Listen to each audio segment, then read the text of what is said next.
Binuo mo siya habang nawawasak ka.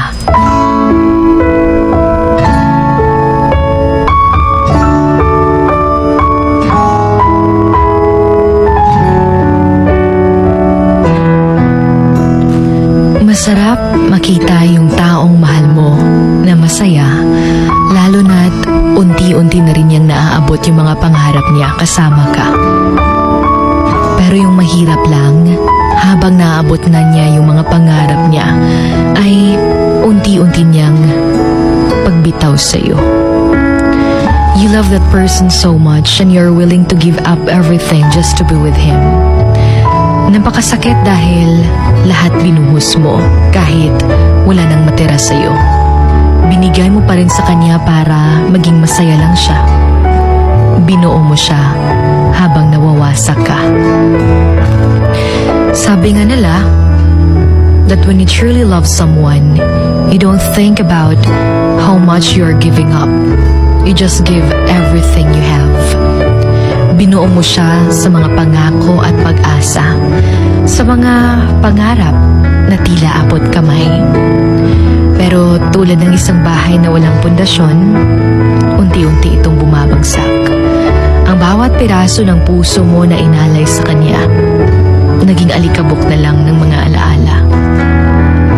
Masakit dahil kung kanino pa tayo nagiging komportable, yun pa yung mga taong hindi pala talaga nagtatagal sa buhay natin.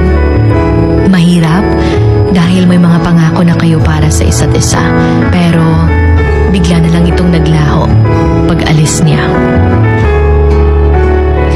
Sa kabila ng lahat, kahit gusto mong buuin ulit, minsan kailangan mong tanggapin na may mga bagay na hindi mo na maibabalik. Ang tanging natira na lang ay yung mga sirang bahagi ng dating pagmamahal na magpapaalala sa'yo kung paano ka natutong magpatawad, mag-umpisa muli, at pasayahin ang sarili. Kaya mahirap talaga kapag nagmahal ka at lahat binuhos mo sa kanya. Dahil pati yung worth mo, hindi mo na nakikita. Pati yung mga tao sa paligid mo, hindi mo na nakikita yung halaga nila sa'yo. Kakahabol mo sa taong winasak at dinurog ka ng todo. Alam mo, hindi naman talaga nakakapagod yung taong mahal natin eh. Alam mo yung nakakapagod? Yun yung pinaparamdam niya sa'yo.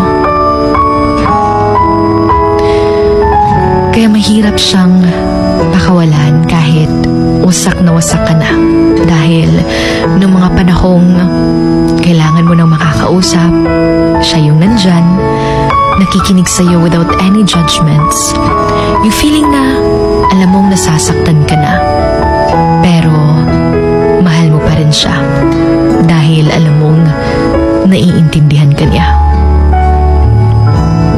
Pero kahit na ano man yung nangyari, kahit na umalis man siya sa buhay mo, yung binuo mo siya, pero ikaw yung unti-unting nawawasak. Remember that acceptance is the key to serenity.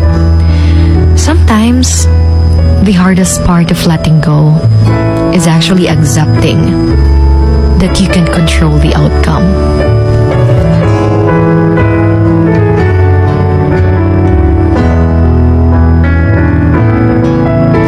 This is 103.1 Wild FM.